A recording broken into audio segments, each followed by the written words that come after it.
Hello friend, आज हम आपको 16 दिवसीय महालक्ष्मी व्रत कथा सुनाने जा रहे हैं। जो भी श्रद्धा भक्ति भाव से इस कथा का श्रवण करता है उसकी समस्त कामनाएं पूर्ण होती है, साथ ही धन वैभव की भी प्राप्ति होती है। राधा अष्टमी से किया जाने वाला ये व्रत सभी सुखों की प्राप्ति को कराता है। 16 दिवसीय महालक्ष्मी व्रत में जो भी भक्त श्रद्धा भक्ति भाव से उनकी कथाओं का श्रवण करता है उसे माता का आशीर्वाद मिलता है। भाद मास की अष्टमी तिथि से लेकर अश्विनी मास की कृष्ण पक्ष की अष्टमी तिथि तक यह व्रत किया जाता है। यह व्रत कोई भी कर सकता है। यह व्रत ज्यादातर महिलाएं अपने सौभाग्य और सुख वृद्धि के लिए करती हैं। हर स्त्री परिवार में धन धान्य की कामना से इस व्रत को करती है। यह व्रत राधा अष्टमी से शुरू हो, परंतु राधा अष्टमी व्रत अलग है और माता महालक्ष्मी का व्रत अलग है। हिंदू धर्म में माता महालक्ष्मी के व्रत का बहुत अधिक विधान है। इस व्रत को करने से धन संपत्ति यश कीर्ति सब कुछ प्राप्त होता है। तो आइए श्रद्धा भक्ति और प्रेम से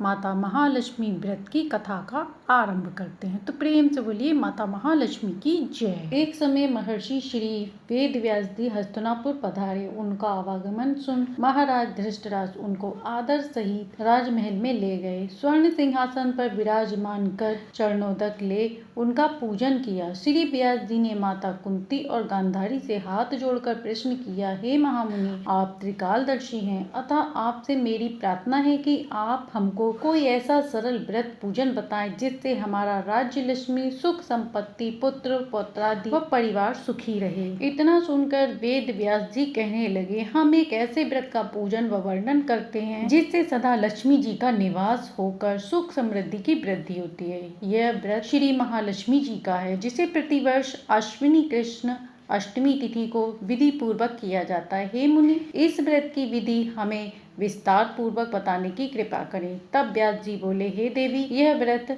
भाद मास के शुक्ल पक्ष की अष्टमी तिथि से प्रारंभ होता है। इस दिन स्नान करके 16 सूत के धागों का डोरा बनाएं, उसमें 16 गांठ लगाएं, हल्दी से पीला करें। प्रतिदिन 16 दूब व 16 गेहूं डोरे चढ़ाएं। अश्विनी क्वार कृष्ण पक्ष की अष्टमी दिन उपवास रखकर मिट्टी के हाथी पर श्री महालक्ष्मी जी की प्रतिमा स्थापित कर विधि पूर्वक व्रत करें। इस प्रकार श्रद्धा भक्ति सहित महालक्ष्मी जी का व्रत पूजन करने से आप लोगों की राज्य लक्ष्मी में सदा अभिवृद्धि होती रहेगी। इस प्रकार व्रत का विधान बताकर श्री वेदव्यास जी अपने आश्रम को प्रस्थान कर गए। समयानुसार भाद मास के शुक्ल पक्ष की अष्टमी से गांधारी तथा कुंती अपने अपने महलों में नगर की स्त्रियों सहित व्रत का आरंभ करने लगी। इस प्रकार 15 दिन बीत गए। 16वें दिन अश्विनी कृष्ण पक्ष की अष्टमी थी। इस दिन गांधारी ने नगर की सभी प्रतिष्ठित महिलाओं को पूजन के लिए अपने महल में बुलवाया। माता कुंती के यहाँ कोई भी महिला पूजन के लिए नहीं आई। साथ ही माता कुंती को भी गांधारी ने नहीं बुलाया। ऐसा करने से माता कुंती ने अपना बड़ा अपमान समझा। उन्होंने पूजन की कोई तैयारी नहीं की एवं उदास होकर बैठ गईं। जब पांचों पांडव युधिष्ठिर, अर्जुन, भीम, नकुल और सहदेव महल में आए तो कुंती को उदास देखकर पूछा, हे माता, आप इस प्रकार उदास क्यों हैं? आपने पूजन की तैयारी क्यों नहीं की? तब माता कुंती ने कहा, हे पुत्र, आज माता लक्ष्मी के व्रत का उत्सव गांधारी के महल में मनाया जा रहा है। उन्होंने नगर की समस्त महिलाओं को बुला लिया और उनके 100 पुत्रों ने मिट्टी का एक विशाल हाथी बनाया, जिस कारण सभी महिलाएं उस बड़े हाथी का पूजन करने के लिए गांधारी के महल में चली गईं, लेकिन मेरे यहाँ नहीं आई। यह सुनकर अर्जुन ने कहा, हे माता, आप पूजन की तैयारी करें और नगर में बुलावा लगा दें कि हमारे यहाँ स्वर्ग के ऐरावत हाथी की पूजा होगी। इधर माता कुंती ने नगर में ढिंढोरा पिटवा दिया और पूजा की विशाल तैयारी होने लगी। उधर अर्जुन ने बाणों के द्वारा स्वर्ग से ऐरावत हाथी को बुला लिया। इधर सारे नगर में शोर मच गया कि कुंती के महल में स्वर्ग से इंद्र का ऐरावत हाथी पृथ्वी पर उतरकर पूजा जाएगा।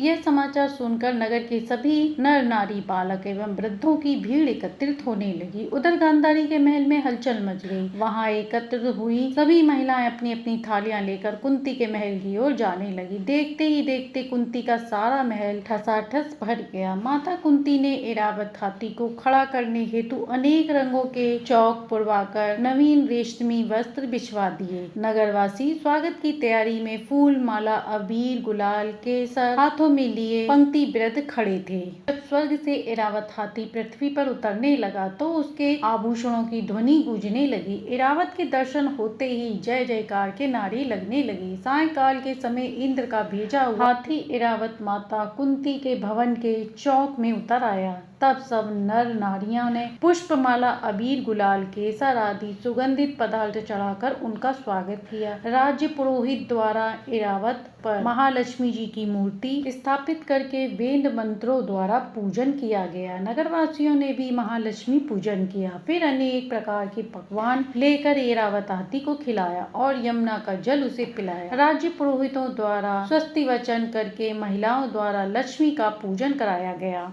फिर 16 गांठों वाला डोरा लक्ष्मी जी को चढ़ाकर अपने अपने हाथों में बांध लिया। ब्राह्मणों को भोजन कराया गया। दक्षिणा के रूप में स्वर्ण आभूषण वस्त्र आदि दिया गया। तत्पश्चात महिलाओं ने मिलकर मधुर संगीत लहरियों के साथ भजन कीर्तन कर संपूर्ण रात्रि महालक्ष्मी व्रत का जागरण किया। दूसरे दिन प्रातः राज्य पुरोहित द्वारा वेद मंत्र के द्वारा जलाशय में महालक्ष्मी जी की मूर्ति का विसर्जन किया गया। फिर इरावत को विदा कर इंद्रलोक भेज दिया गया। इस प्रकार जो भी स्त्रियां महालक्ष्मी जी की विधि पूर्वक व्रत पूजन करती हैं, उनके घर में धन धान्य की वृद्धि होती है तथा उनके घर में महालक्ष्मी जी का सदा निवास रहता है। इस हेतु माता महालक्ष्मी जी की यह स्तुति अवश्य बोले। महालक्ष्मी नमस्तुभ्यम नमस्तुभ्यम सुरेश्वरी हरि प्रिय नमस्तुभ्यम नमस्तुभ्यम दयानिधि। इस स्तोत्र के द्वारा महालक्ष्मी जी की पूजा आराधना करने से समस्त सुखों की प्राप्ति होती है। तो ये थी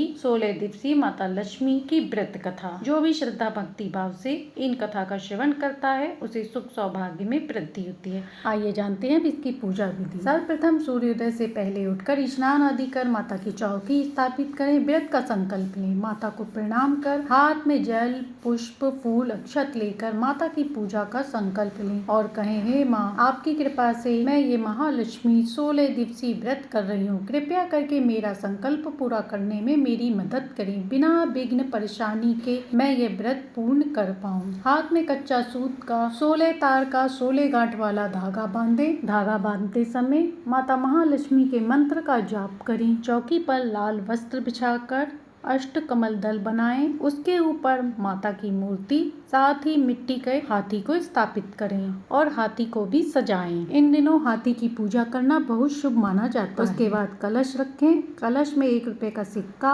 हल्दी, सुपारी, 5 पल्लव डालकर नारियल रखकर स्थापित करें। यह समृद्धि का प्रतीक माना जाता है। इसके बाद धूप दीप नैवेद्य से माता की आराधना करें और आरती करें। आरती के बाद माता की 16 बोल की कथा अवश्य सुने।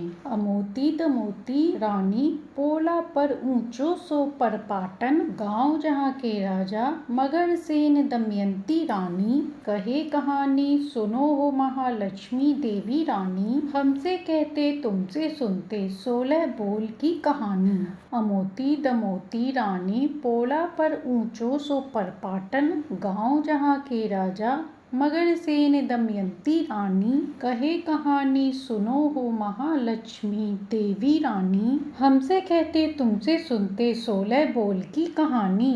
तो ये थी माता महालक्ष्मी के 16 दिवसीय 16 बोल की कहानी। माता महालक्ष्मी की पूजा आराधना और कथा कहानी सुनने के बाद ये 16 बोल की कहानी भी अवश्य सुननी चाहिए, जिससे माता लक्ष्मी अत्यंत प्रसन्न होती हैं और सभी सुखों की प्राप्ति कराती हैं। यदि हमारी कहानी पसंद आई हो तो लाइक सब्सक्राइब करें।